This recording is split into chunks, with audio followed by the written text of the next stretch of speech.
Well, last week we did a Godzilla film, and now it's time for something completely different. As at the channel points the quest of Blade, today we're going to look at Hustle and Flow, released in 2005. So Hustle and Flow is a drama film, which was directed by Craig Brewer, who has also directed the 2011 remake of Footloose, and the 2021 Coming to America 2. The film stars Terrence Howard as DJ, a pimp and hustler turned rapper. And Terrence Howard playing a pimp is somewhat fitting because it's somewhat of a reflection of how he unfortunately treats women in real life. The film also stars Anthony Anderson, Taryn Manning, Taraji P. Henson, and rapper Ludacris. And 10 years after this film, Howard and Henson would both co-star in somewhat similar roles in the television show Empire. The film was almost never made as it was rejected by many potential financial backers and film studios until John Singleton, the director of Boys in the Hood, decided to put up the money himself. The film received positive reviews from critics and on a budget of about $3 million, made back $23.5 million at the box office. The film also received a numerous amount of award nominations. Terrence Howard was nominated for Best Actor at the Academy Awards, and at that same awards, it actually won Best Original Song for the song It's Hard Out Here for a Pimp. But was DJ able to successfully turn from pimpin' into rappin'? Well, we're gonna find out right now as we look at Hustle and Flow, released in 2005. So our film begins in North Memphis, Tennessee, where we meet DJ, who is a pimp. DJ has 3 prostitutes, Nola, Lexus, and Suge. However, Nola is the only one working the streets, as Lexus has a son and is currently working a strip club, and Suge is several months pregnant, so she's not working at all. As a side hustle, DJ also deals drugs. While dealing weed to a local business owner and friend named Arnell, who's played by Isaac Hayes, Arnell tells him that local rapper Skinny Black is coming back into town for a 4th of July party, and he always gets bad weed, so he wants DJ to score him some good stuff. Later that night, after DJ picks up Lexus from the strip club, he's confronted by a man who wants to score but doesn't have any money. So instead, he trades DJ a mini keyboard, which DJ soon becomes enamored with. Remembering about Skinny Black and also the keyboard caused DJ to have a bit of a midlife crisis, as he too used to rap, but Skinny made it out and he didn't. One day while at a convenience store, DJ runs into his old friend Key from school, who used to mix records. And Key kinda still does do that, just at a church now. Key is married now, though, to a woman named Yvette, who seems to be the breadwinner in their family. And that night, DJ, as well as Lexus and Nola, come over to their house so that DJ can show Key something he's been working on. He shows Key the lyrics and the beat he's been working on,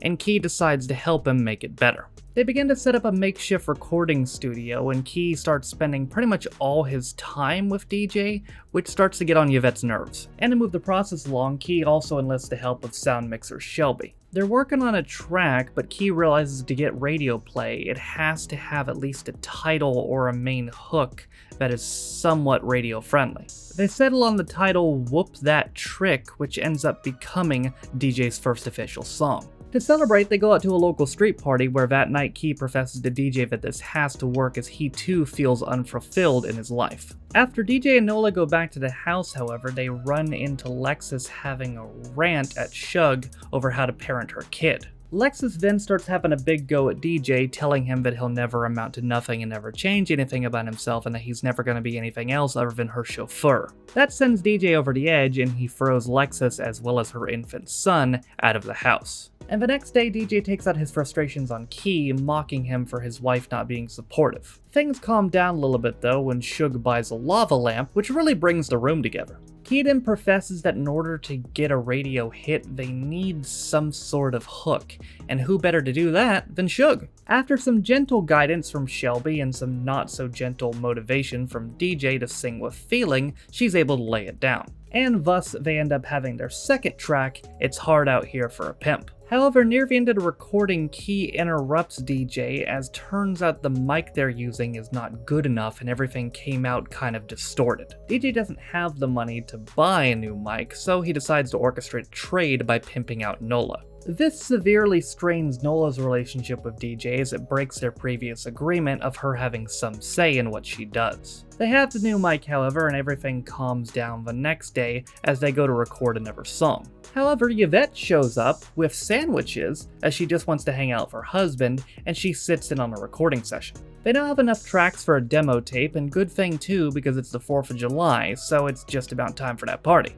And beforehand, Suge gifts DJ a chain, which spells out his name just the way he likes it. Before they leave to the party, DJ decides to stop fighting his romantic feelings towards Suge and kisses her passionately for almost an uncomfortable amount of time. DJ arrives at the party where he meets Skinny Black, who does not know who he is and is also a massive penis head. However, he gives Skinny the good weed and gives it to him for free, and they start hitting it off. He's able to speak to Skinny's heart by giving Skinny one of his original demo tapes and tells Skinny that all he needs to do is come on home. Eventually, they get wasted together, where DJ ends up giving Skinny his own demo tape. Feeling accomplished and that he's finally about to hit it big time, he goes to the bathroom real quick before he leaves, where he sees Skinny passed out on the floor. After helping Skinny up, well, momentarily at least, he's shocked to see that Skinny has destroyed his demo tape and put it in the toilet. This causes DJ to lose his shit and beat the shit out of Skinny.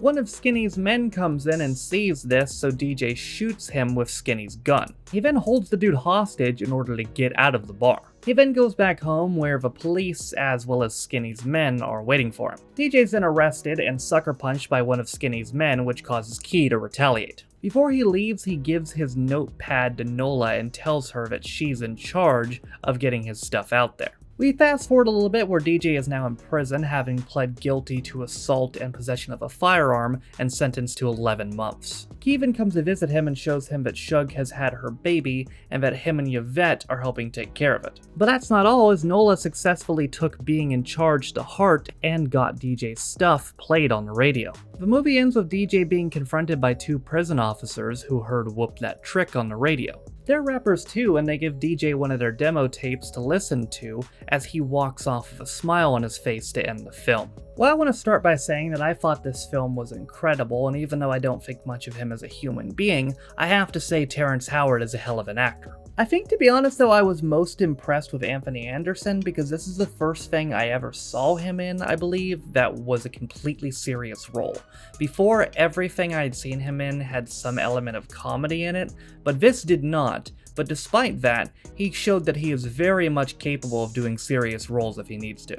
I think the biggest question you might have is this movie something for everyone to enjoy? And probably not necessarily. This movie was definitely more catered towards an African American audience. I'm not African American and I enjoyed it, but I think if you're, more typical, stereotypical suburban white guy who doesn't listen to rap or anything like that, you might not enjoy it as much. But even if you don't get it, and even if you're not in that culture, I think if you watch it, you can still understand from the perspective of working people struggling to get by, and at the very least just appreciate it as a tremendous drama film, which it absolutely is. And this movie is pure drama. I'm not sure if I can actually remember one single comedic moment in this film, and to be honest, that's not a bad thing. Not everything has to be funny. And not to go into whole social-wide film commentary, although I guess maybe it's no problem me doing that because I have a film review channel after all, but I feel like that is a problem that a lot of films nowadays have, is even when it's a serious film, they feel like, oh, well, we have to sprinkle some comedy in there. There has to be comedy. But no, there doesn't. There doesn't have to be comedy. You can make pure drama and it still be a tremendous film, and this film is a great example of that. But that, ladies and gentlemen, is going to do it for my review of Hustle and Flow. Thank you again, Blade, for using your points on this. Next week, we're once again switching genres to the most done genre on this channel, horror, as we look at Saw 4. But that is going to do it for me today. Thank you guys for watching. If you liked the video, be sure to leave a like. If you want to follow any of my social media links, they are all in the video description down below. Thank you to all my patrons also named in that video description for supporting me and my channels. I appreciate you guys. With all that being said though, my name is Noah Tav. This has been my review of Hustle and Flow, released in 2005, and I'll see you guys next time. Bye.